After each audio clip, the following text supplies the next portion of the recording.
Hello friends, welcome to your own YouTube channel. Friends, this dictation is spoken at the speed of 80 words per minute from GD Bestser book, Speedography Volume 1st. The link to the outline of which is given to you in the description of the video from where you can see its outline. To get similar dictations and outlines, please subscribe to our channel and like and share the videos. Dictation will start after 5 seconds.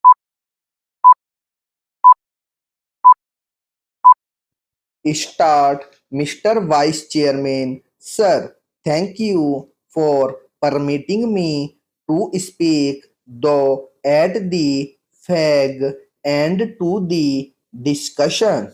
I shall try to confine myself to a few minutes. Yesterday evening, many of us who are present here had an opportunity, perhaps a slightly sad opportunity, to bid farewell to many of the honorable members of this house, and at that time many of us happened to discover another superb quality of our finance minister as a singer. While having dinner, our honorable finance minister proved himself to be a very good singer. If I remember correctly, as an ordinary music lover, the raga which he sang was Malcolm's. Our illustrations world renowned musician Pandit Ravi Shankar is not present here, otherwise he would have corrected me. The selection of the raga was appropriate.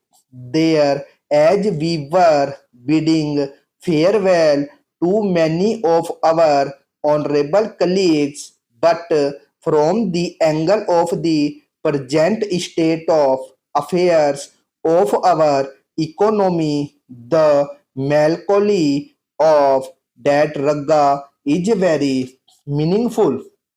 I do not know whether the finance minister was selecting that raga from this angle also. I hope and I hope against hopes that the honorable finance minister would be in a position to sing another raga also, as the whole country is faced with a severe drought. Going by the trends that we have been discerning in the economic sphere, as has been correctly mentioned by other speakers, the whole picture is not at all hopeful.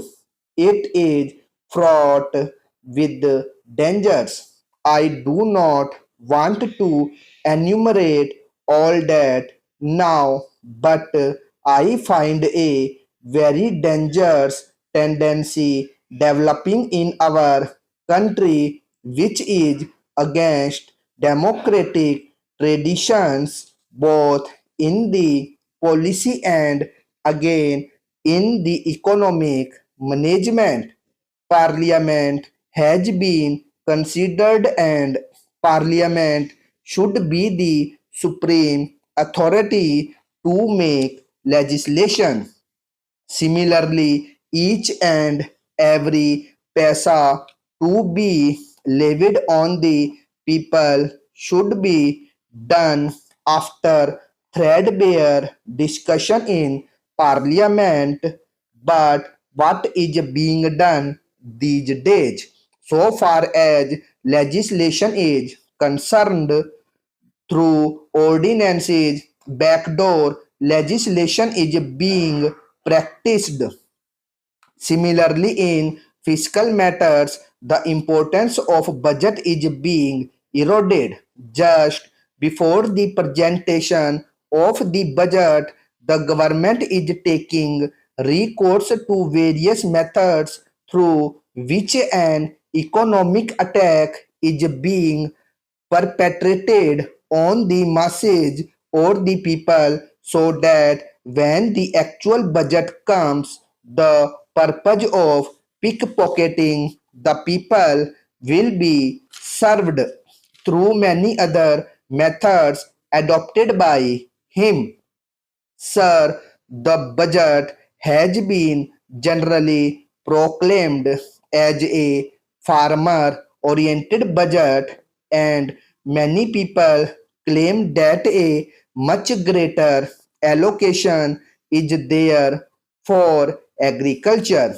But if you go through certain figures, you will find that the revised outlay on agriculture in the year 1997-98 was rupees 1000 crores, and compared to this, the so-called higher outlay for agriculture is not high at all, and it is only rupees 500 crores.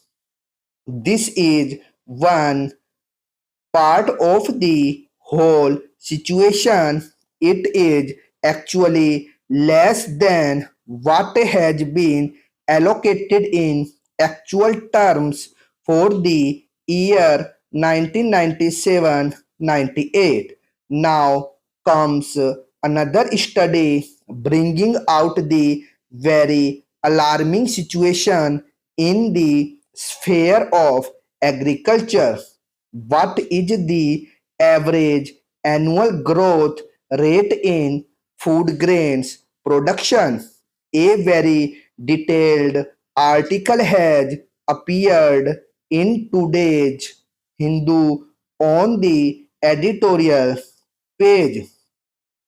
While going through that and comparing with the statistics with the other available statistics, I find that it has been correctly pointed out that there has been a steady decline in the growth rate of food grains production in our country since 1980. This has been more since 1980, and therefore you cannot attribute this to the emerging drought situation in our country. In the years from 1980 to 1985, the annual growth rate in food grains production was 3%. In the 1985-90 period, it was 4%. It further declined to 2%, and in current year it has gone down below 2%, which means that it is going to be far lower than the rate of growth of population. So this is the situation, and this is one part of the picture. If you just try to find out the earnings of the farmers, you will see that again there is a decline there.